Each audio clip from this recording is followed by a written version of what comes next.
welcome back to Bob.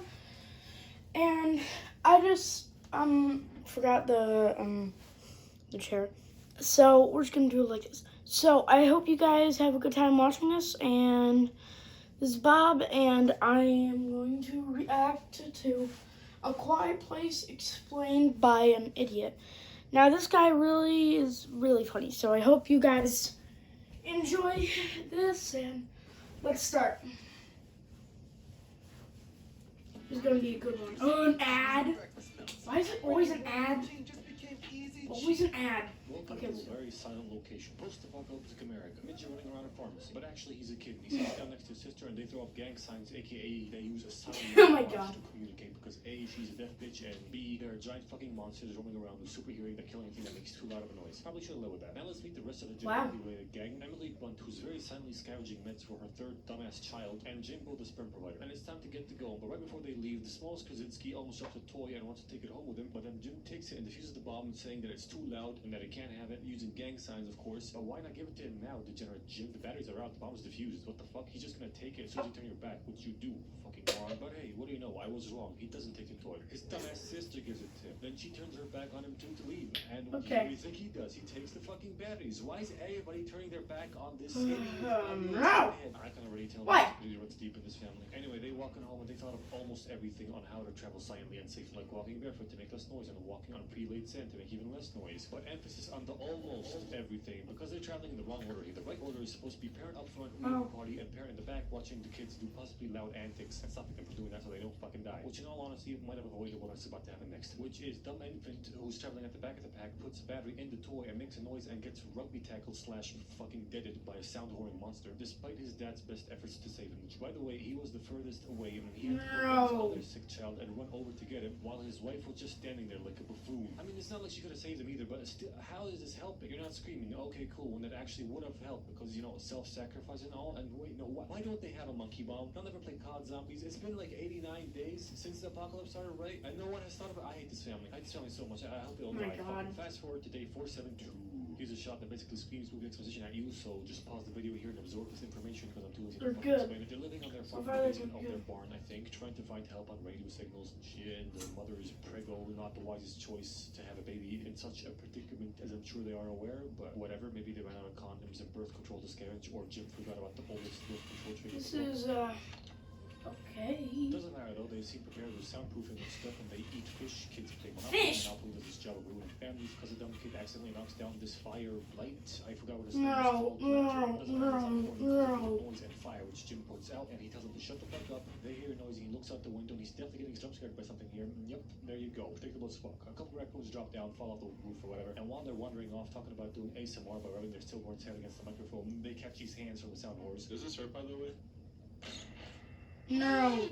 Later on in the basement of their old house, Dad trying to fix deaf bitch's hearing aid because it's been broken for a while. Well, Mom comes in and they dance. Next day they do the usual. Lay down sand, pregnancy checks, boring stuff, you know. And a deaf kid wants to go into the basement of their old house, which the kids are not allowed into for some reason. I don't know why. Maybe it's too squeaky or noisy or whatever. But she's being really careful to step on the non-squeaky spots of the floor that are pre-marked, which they only could have done using trial and error, which makes me ask how the fuck they did not die while making these. Maybe this place for low volume, whatever. Her dad stops her from going in. She gets mad and throws a whole I'm not a kid anymore shindig. You feel me? He don't care though. I mean, he tries to put the new hearing aid that he made for her in her head. She doesn't want her like that. She's like, God, you don't stop touching me. I'm gonna call CPS. This is for a good movie. Like, fine, my bad for trying to help out. Have fun being a gimp, bitch. Meanwhile, other kid getting homeschooling gets called for a field trip with his dad, but he doesn't want to go because he's a massive pussy. His sister got more balls than him, however, and wants to go, but Jim's like, no, you have to stay with your mom, which makes her even more angry, silently more angry. You do realize that you could just tell her that you want to do stuff with him that requires people with functional ears. That'll make all this crap much easier, Jiminy dipshit. Anyway, she huffs and puffs away. The males go off to the river to get some fish, and Jimmy tells his son about this high-level strat where if you have a louder noise next to you, you can make smaller noises and be safe and don't die. Which makes sense, I guess. Also, the monsters must have learned to ignore the loud, constant noise of this waterfall, so they go and talk a bit over there, and they can scream and do whatever the fuck they want because it's not a waterfall. They talk about deaf brother and deaf sister. Meanwhile, deaf sister tried the new hearing aid thingy, but it doesn't work. Wait, is she snapping her fingers? Isn't that a bit risky? By the way, what if someone makes an involuntary noise like a sneeze or a cough or a hiccup? Can't control that. Dude, Taco Bell killed someone, definitely in this movie. Someone's had either an avalanche triggering fart or a jet engine diarrhea and died, I guarantee it. So she can't hear it, then she gets sad, and what does she decide to do next? Naturally, in an apocalypse, you run away. Genius move, kiddo, real smart shit. She goes to where her little bro died, they have like a shrine there for him, and I don't know how she has the confidence in this wire being the one for the toy speaker, but she does. She comes it and turns it on to pay respect for her little bro. Meanwhile, squared, Mama was doing laundry in the basement of the house, and the laundry sack gets caught on something, and in her infinite stupidity, she pulls on him. Yeah, because that's gonna increase the likelihood of having a quiet outcome to this fucking problem. Also, your tired final stage of pregnancy ass is exerting unnecessary effort here, because you could just give it some slack and unhook it. Where's the common sense? Another thing that irks me, this nail's supposed to be hammered down, right? But for this to happen, it has to have what I like to call considerable poke, which would also make it visible in, say, a shot like this. But it isn't. In other words, fuck this movie, right in the titty. Moving on. On the river boys way back, he found a Hale Bailey Jackson who's sad over his dead wife. Still doing the video, his mouth guys. is his transformation like he's about to yell. Man, look at that thing go. He lets out a big... Then them here boys run away to hide. Then Jackson gets fucked by a sound whore, thus completely and utterly useless scene in this movie. But whatever, allow me to do this to me, man. I'm gonna stop talking to this hillbilly fuckwat accent now. Back at home, Mommy's sad in Dead Kid's room when she goes into labor, or her water breaks. I don't know if that's the same thing or not, but you get a baby time is upon us. And on her way down to the basement to turn on the emergency lights, she steps on that nail. This is right about where all the plebs go. However, I didn't. I don't really care. Fuck that bitch. She drops the frame of her dead kid, i.e. she makes a noise and pulls her foot out the fucking nail. I forgot the word. Wow. She turns on the emergency lights, then sees a sound hole sneaking up on her, so she reaches for the alarm clock thingy as a distraction. Monkey bomb. Finally, thank God, she does something smart. And when it goes off, she runs upstairs to give birth in the bathtub. Now, at the same time, the dudes arrived and they saw the oh shit light, so the kid gets sent off to launch some fireworks to draw the attention of the sound hordes away from Mommy. She takes that opportunity and screams her lungs out, uses the knowledge of her 3 previous trials to speedrun childbirth. I like to imagine that the kid shot out of her JJ, Tony Hawk ramped it off the tub and into her arms, kind of like this. But that's just me. Also, it's kind of impossible because it taps in the way, so yeah. Anywho, Jim's there with a shotgun. Pretty sure he's not stepping on any of the predetermined unsqueaky spots, yet we hear no squeaks. How odd. However, there are fireworks going off, so whatever. He finds his wife and newborn fetus in the shower and carries them both into the basement of his barn, puts the baby in a soundproof box with oxygen, waits his wife to sleep a bit, and the soundproofing has worked. They can speak normally without getting caught by the roaming sound whore. Good for them. She wakes up and talks about her dead kid like, I could have carried him, I could have done so and so. He like, nah, it's not your fault. Yeah, Toots, he's right, it's not your fault. Alone, it's entire family's fault. Also, stop getting pregnant for fuck's sake. Should have taken the hint when your kid died. 2's enough, woman. Anyway, Dad goes to look for his other kids while water starts flooding into the basement. I'm guessing this is something to do with laundry or the monster ripping the pipe. I don't fucking know. Doesn't matter. Let's go to the kids for a second. Because dumbass bitch boy got scared and ran into the fucking cornfield, slamming into a tractor, which is the dumbest idea ever. Because that is loud as balls, and I don't know how he's not dead here. Who cares? His sister was chilling at her dead bro's cross, saw the fireworks, came over and had a close encounter with a sound whore where the frequency of her AIDS hearing pissed it off, and then she finds her alive brother and wait for their dad on top of this corn seed container thingy with a fire, arguing like that ain't coming, he hates me. Yes, he's coming and he loves you, bitch, relax. Then they both end up almost drowning in seed dipshit by accident and deaf girl on purpose to go down and save him, which prompts a sound creeper that was about to kill mom and fetus in the flooding basement to come and attack them, but the hearing thingamabob does his shtick and pisses off the sound whore again. Then they find their dad, he tells them to hide in their old truck. Deaf bitch turns her hearing aid off because it pisses her off too, but that in turn allows the sound creeper to attack them freely. But dad makes a tiny noise and tells her that he always loved her and prepares to make a really loud noise to sacrifice himself for his kids, instead of at least trying to throw the axe at the shed to make a noise and possibly get away with his life. What a fucking idiot chromosome collector. Also,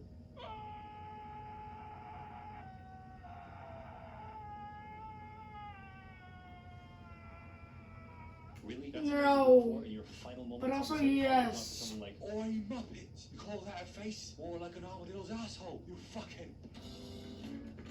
Oh my god! Down the hill to the house where mom was in the basement watching all this unfold on the security cameras, meets up with them, takes them into the basement, really sad because daddy dead. Then the sound whore comes in, threatening and fucking scary shit, right? And the deaf kid figures out that the hearing aid is their weakness and it pisses them off and shit. And I seriously cannot believe that the human race had enough time and resources to print out motherfucking newspapers, but nobody thought to sensory overload the one sense that these creatures rely on the most. I mean, come on, you flashbang people, for crying out loud. Alright, I'm just gonna pretend that there's exactly one specific frequency that pisses them off, and that the entire family had 1,000 four-leaf clovers shoved up all their anuses when Jim Neutron was trying to make that fucking hearing aid, and he miraculously landed on that one fucking frequency. And I'm just gonna, this is not worth it, I'm moving on, it's almost over. Deaf kid turns it on, puts it to the speaker, its face anus opens up when every gamer knows that that is its weak spot, you shoot it there, and she blows its so-called face off, but that triggers 2 more sound whores to run over to them, so they prepare to kill them too. They lock and load, and the movie ends at that. This movie gets 18 prosthetic limbs out of 3 Well, lives. okay.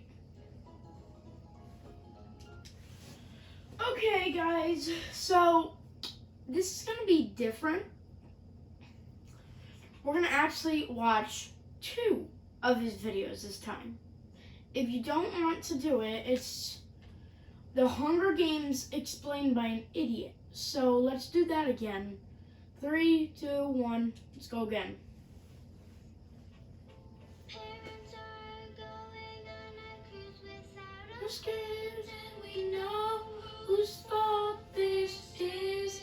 Skip ads. Welcome to the Hungry James, which is reading us Oh what my reading God. A, and that reading basically says that there was some conflict, and now we're going to pick out a couple of Yeah. poor people groups or districts and make them fight to the death till one of them reigns, and they crown them as their victor. Oh my God. To remind them who's boss. Now let's cut to District 12's Cat Piss Never Cheese having a deer she's hunting gets carried away by love interest number 1, Gail. Oh my he makes God. up to her with a bird. That's a shit deal. Nothing to be happy about. Cat Piss. What's wrong with you? Anyway, Hey, today's Doc. the day where they got ass by the Capitol because they come over and they're about to pick 2 of them to go get ass, and everybody's dressing up in their finest to go die. Capus is going to the random name picking of this fucking with the whole district sister in hand getting scared because she got dreams as she goes getting picked. And Capus is like, well, went up, it's fine, you're not gonna get picked. But then it's walking bag of makeup, reaches her hand into a bowl to pick a random name, and guess what? It's not fine, and she did get picked, bitch. So Cat Wiz No. volunteers as tribute instead of her sister because she got big ass woman balls, and love guy number 1 takes away Prim because she's crying for her sister. But No. stop her from doing that, by the way. And also, there's a useless cut here. See that?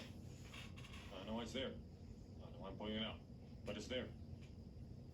Jennifer Lawrence is so fucking bangable, dude. So holy shit, a volunteer Okay. in class, but they all hit her with the Heil Hitler minus 2 fingers as a sort of salute of solidarity. Then the living makeup doll reaches to the man bowl to pick a man's name because they pick 1 male and 1 female, the only 2 genders that exist, and she picks what is to be possibly love interest number 2. Hey, Cat Wiz is given specifically precisely 3 minutes to say goodbye to her family, but they are taken away in like 90 seconds, and then love interest number 1 Wow. is allowed in and also taken away in under the 3 minutes that were promised. This is not even close, bro. This is some shit, man. You can't spare the actual 3 minutes you promised for your sacrificial lamb to say goodbye to their family, you whore overlords. Come on, Wow. they're then transported away with a human makeup doll who's all like, you're in for a treat, crystal chandeliers, sparkling drinks, come glazed donuts, flour, you suck up your nose in other orifices. Shut the fuck up, Commission. We're gonna die. Then on the train to the Capitale, Woody Harley My Davidson, God. who is the previous District 9 winner and is supposed to be their mentor, but he kind of drunk and don't give a shit. But he slowly starts coming around and giving a shit and giving them advice on how to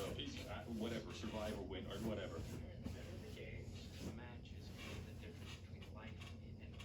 Now hold on there, What? Cheese Dick. Why matches? You just said that building a fire is a retarded idea. Unless those matches are for lighting up split your stupid. Anyway, to survive you need sponsors. And to get sponsors you need people to like you. And you're not off to a good start. No one has seen anything for that statement to be remotely true. Hey bitch. In fact, I'd say she's off to a good start because she volunteered and shit and that's noble or whatever, right? This guy's a dumbass. Nice. Anyway, they arrive at the Capitol and it's full of space age, LGTV, 4K, Full HD, LP, MP4, MP3 plus people. Campus gets hosed down and sent to world-renowned super dead F1 driver Ayrton Senna, who is not dead and a fashion dude in this movie. And he likes her for some reason and wants to give her this dope-looking wardrobe to make a good impression on the sheeple of the Capitol and all the Impressions? like rounds of celebrity Impression. tributes are going to have to make. And on the first round where they get Impression. introduced, they roll in on chariots and all their costumes are supposed to reflect the district that they came from. And District 12 are coal miners, so they're on fake fire and dressed in black. Dope shit, but what the fuck is this district and what is that one? I'm not even gonna try and speculate on what each district does from their wardrobe because I will go insane and it will take too long. So nerds who read the book, just let me know in the comments. Anyway, President Golden Snow says a couple shitty words. We find out that Jake Paul from District whatever that almost always wins is gonna be the main asshole in this game. Cat Piss and Quifa are amazed by the temporary living quarters and they go to train with the rest of the tributes in front of the rich sponsors. They're not allowed to kill each other then because of the reason of duh, but they still have squabbles. Of which Quifa and Never Cheese have one at the dinner table and she gets a flashback of him feeding the pigs and throwing her a bread. Throwing her a bread because she was starving in the middle of the street. Correct me if I'm wrong, but don't pigs eat little trash? Why are you feeding them such a high value precious research when you're hard stuck wood tier peasant poor, man? Even if it's like a bad batch of bread, is it even possible to fuck up bread? I mean, you can burn it, but like, I'm wasting time, doesn't matter. More training happens. Katniss tells Peter to throw a heavy thing so the people don't look at him like he's easy pickings. He does, and they're impressed. I'm not though. That shit looks like it's not that heavy. Pretty sure an anorexic bitch could throw that the same distance, but I could be wrong. He does arts and crafts too to do camouflage, which he will actually have time and resources to do in the games. Fucking crazy. Maybe with mud and leaves or whatever. It doesn't matter. We see the odd leaderboard. Peter's 5'7". No bitches.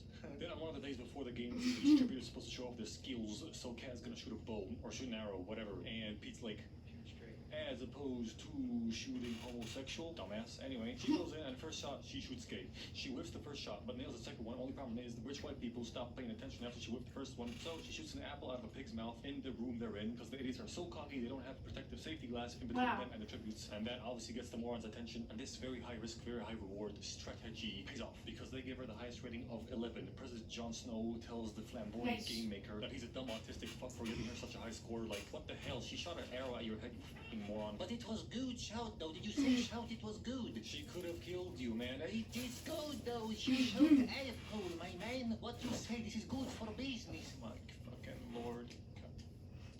Hey guys, 1 sec.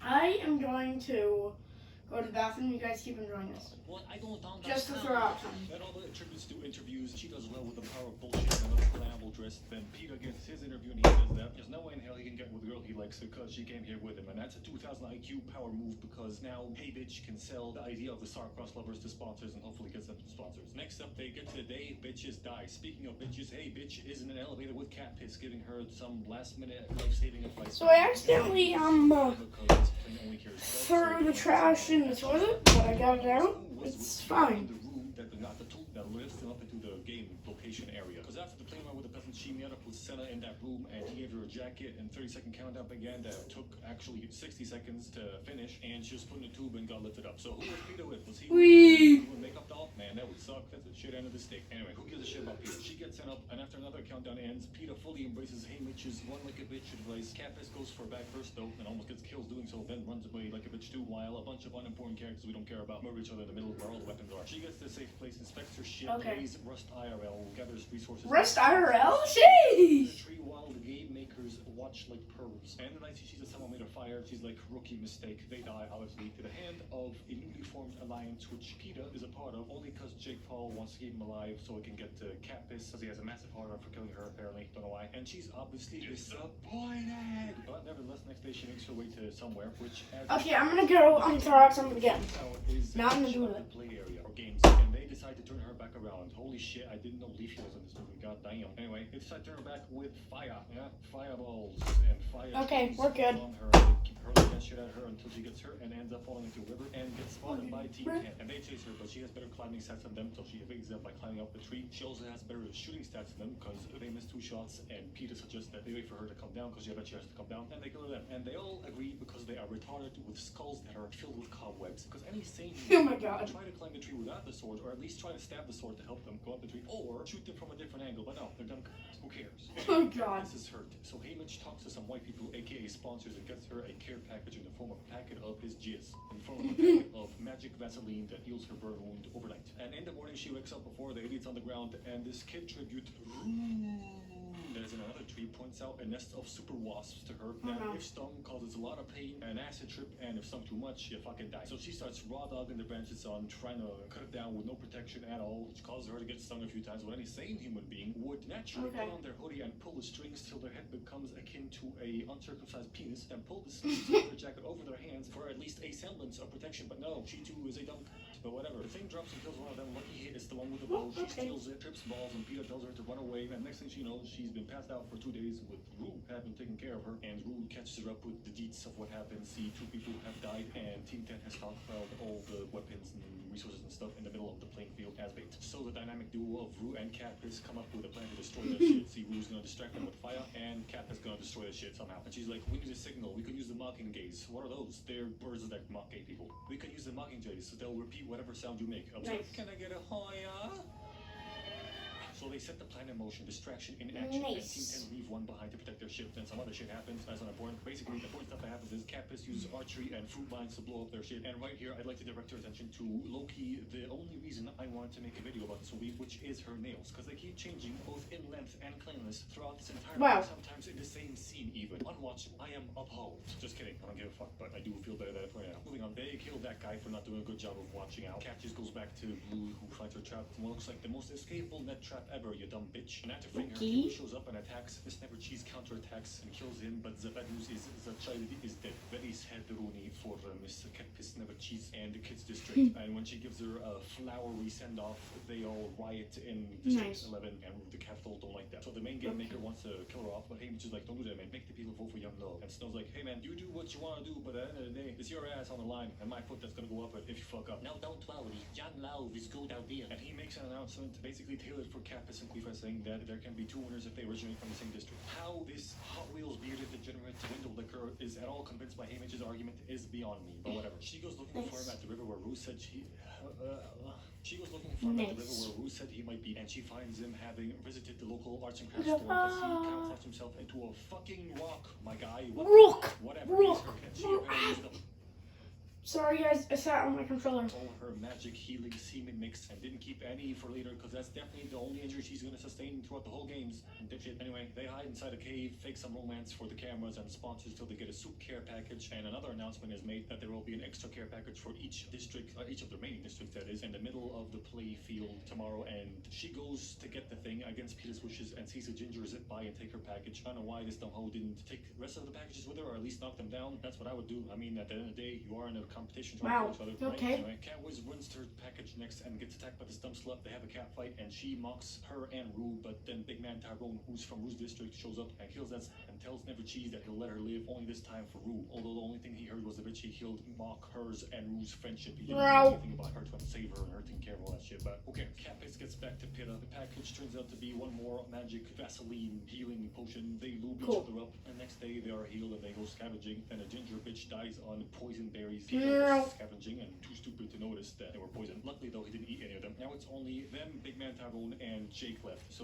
the Nice. game makers are like, screw this, let's kick this shit into high gear. They turn day into night and create big ass mutant bulldogs out of the rubberoos that kill Tyrone and attack the fake They run away to find safety on top of the big metal cornucopia, but it ain't so safe because Jake's there. They fight, Peter ends up in a chokehold with Cat pointing an arrow at Jake, so she shoots him in the hand and Peter kicks him in the balls, I think, I can't tell, and he falls down to the dogs, gets eaten alive. So she gets out of his misery with an arrow, and they're happy, hooray, we won. They're thinking they won, but no. Another announcement is made with the game makers saying, Y'all remember that fucking movie, man? Yeah, it ain't no more slide. so she's like, screw this, those guys, we ain't giving them what they want, let's just fucking kill ourselves with these berries. Nice, the suicide pact, I'm in. And right before they eat their meat into the street, the game makers are like, I don't like where this is going. Fine, there can be two winners this time, you petty bitches. Goddamn, you know, some old white dude is gonna have my head. I hope you're happy. Weird Beard Man gets Blicky, the capital, and Okay. the cousin low-key mad as fuck because they showed them up. They have to keep up this lovey-dovey facade for the cameras and the people, and now there's a weird-ass love triangle. This movie gets 97 pedicures out of 12 industrial-strength horse glue buckets. Oh my god. So guys, here's the thing. We're actually gonna watch 3. And that's gonna be it, okay? This one's really funny. Earn your degree faster at Purdue University Global.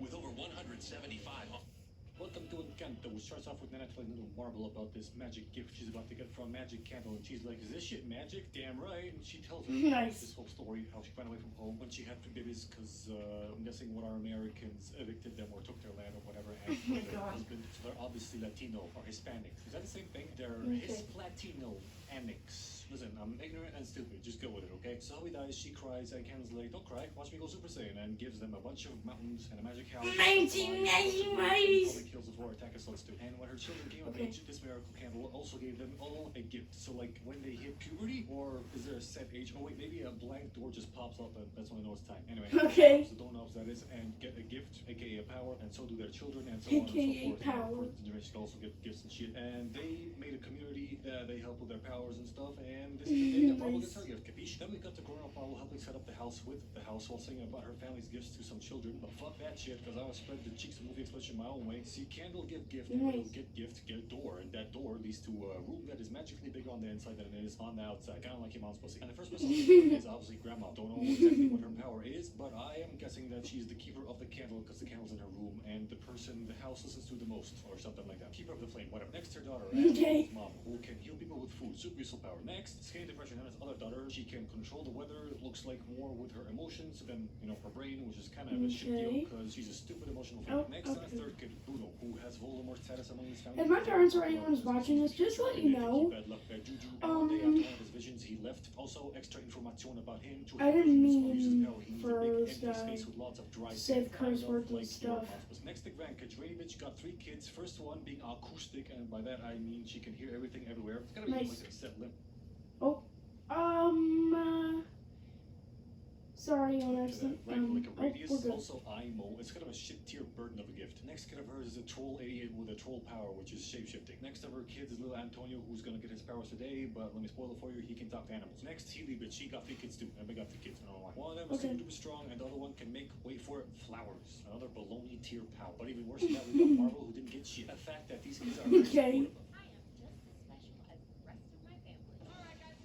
Bruh. Maybe your gift is being in denial. I like that kid. She's going places. Now back to the movie. You can't do bad blah, at blah, it. blah. And I'm sure she's strong, but that bitch You can't do bad wait at it. if it's held like that. But whatever, maybe something about magic bullshit too. They're all prepping for Antonia's gift receiving celebration. Everyone harking on about how she didn't get a gift. Way to drive that point home, movie. And Anna's low-key, high-key being an asshole. Like, stay out the way, you useless giftless gringo. They can't find Antonio, so she goes into her normal plebeian room where she knows he is to give him a present to chill his nerves a bit. Is he afraid that he won't get a gift like her? And she's like, don't worry, Holmes, will do fine. And as he has to go up the stairs to touch a candle and then the blank magical door to reveal his power, the pressure mounts to her to hold his hand while he goes out there. Oh my god! Through the low and shit. And as they walk That's through, how it'd she be like. memories of her gift receiving ceremony or whatever failing to launch with her door disappearing and the flame fluttering. He touches all the crap he needs to touch and immediately starts talking to a toucan that lands on his shoulder. They open the room and he has a mini jungle in it. They partay and then is like, let's all take a picture. What year is this and why the fuck is the camera so goddamn old? Doesn't matter because they leave out Marvel, whether that's on purpose or by mistake is unimportant because she starts singing a sad song about how she's so sad No. she has no powers and she's useless. I don't know why this bitch complaining though because she can clearly slow down time. Anyway, at the end of the song there Wow. gets cancer. She notices it vibrating and cracks all the way up to the candle window with the flame and the doors flickering. So she bursts into the party like, the house is in danger, it's got scoliosis, cracks all over the fucking walls, dog. They got find nothing and nobody believes her. And Yana's like, quit your bullshit and let's get zoinked, bitches. They go back to God. Pate, and that night she can't sleep because she's Hot too busy thinking about the Pate. flame and shit. So she climbs up to the roof, makes her way over to the candle. And I have no idea why she's doing this. Like, what's the big idea here, kid? You gonna pour some gasoline on that bitch? What's the plan? Whatever. Nana shows up like, I miss you, Pedro. I need you. Cracks now, casita. This shit blows. What if our whole miracle is dying? Oh, we can't lose our home. So Marvel takes herself to save her. She to go rescue her from the jaws of death when she realizes she has no idea what the hell she's doing. And she goes, hey man, fuck my dog. And she decides to go to the hero at all who's gotta know something about this losing power stuff or losing Cool. power stuff. And the next morning she tells her that the only person worried about this magic stuff is her and the rats on the wall and her hunk sister because she heard her eye twitching throughout the night. If you heard that, then you heard Nana talking to Pedro last night. Why are you leaving that out, ho? Does she have selective hearing? Because if not, as I said, this power sucks because that means she can hear everything from the wail of all the women that are giving birth in this town to every teenage boy in this encanto aggressively masturbating to that extra piece of curvy ass they call Oh the my Mary God. Dog of Hell. I bet she probably heard someone busting a fat one to her. This power sucks, yo. How's she not going insane? Whatever. At the dinner table, she keeps trying to ask her hunk sister about it, while Grandma tells Flower Girl that the dumbass that's about to propose to her wants to squeeze 5 babies out of her. And Louisa gets away. Marvel follows her and annoys her into singing a song about how everyone expects her to be strong and she Why? kind of feels soft. And she feels that if she's not strong, she's a useless member of this community or just a useless piece of shit in general. All the while she's saying this, she's still grabbing shit from physically unideal or impossible areas to grab shit from. After some, Marvel comforts her and Louisa tells her that she overheard the grown-ups talking about Bruno having a vision about this shit when they were kids, and she should go and look in his room or his tower for this last vision he had, and she'll know the vision when she sees it. I don't know how the hearing girl didn't overhear this. Maybe that was before they got their powers, though. I don't know. So she goes to Bruno's room where the casita cannot enter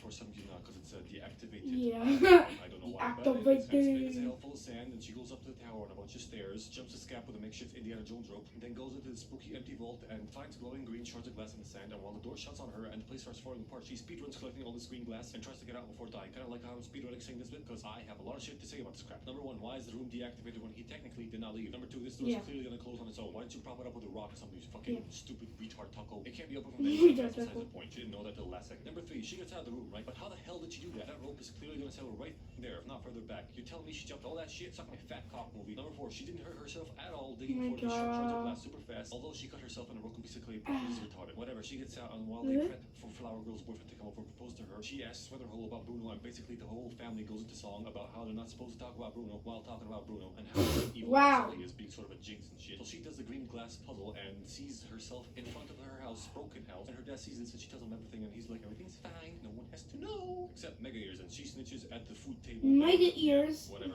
Food table, and basically everybody finds out what a bitch. I don't know why she does this, but long story short, Buff Girl starts to lose her powers a bit, and the house starts to crack, and some raccoons steal the green puzzle, put it together for them to see, while all their powers go a little bit haywire, and the proposal gets fedunkled. They all blame her, then some rats take the vision and go into the wall, so she falls up into the zoo. And in there she finds critically acclaimed music artist Bruno Mars, who runs away from her inside the walls of the house. She almost falls into this pit. Let me guess, she's about to save her. Yep, there it goes. Yep. He saves her, but not really, because it's not that deep, unlike your mom's. But they get up and she finds out he'd been living in the walls ever since that last vision, because he knew everyone would blame him, although he's just a messenger. He only sees this possible future. They're the ones that make it, not him. They're the bitches. It ain't Bruno's fault. He's a good guy, and he loves his family and wants to help it, but he doesn't know how, because, you know, everything he does sucks. And he says this last vision he had was a bit changing, and he left to protect her and kind of him, and he's like, sorry, I wish I could see more. And she's like, well, let's see more, asshole. And he's like, even if I wanted to, I can't, because you wrecked my vision cave, and I need a big open space to have visions. How does he know about that? She didn't mention anything. Also, it's not like you have any big open areas. Yes, Mom? 1 sec.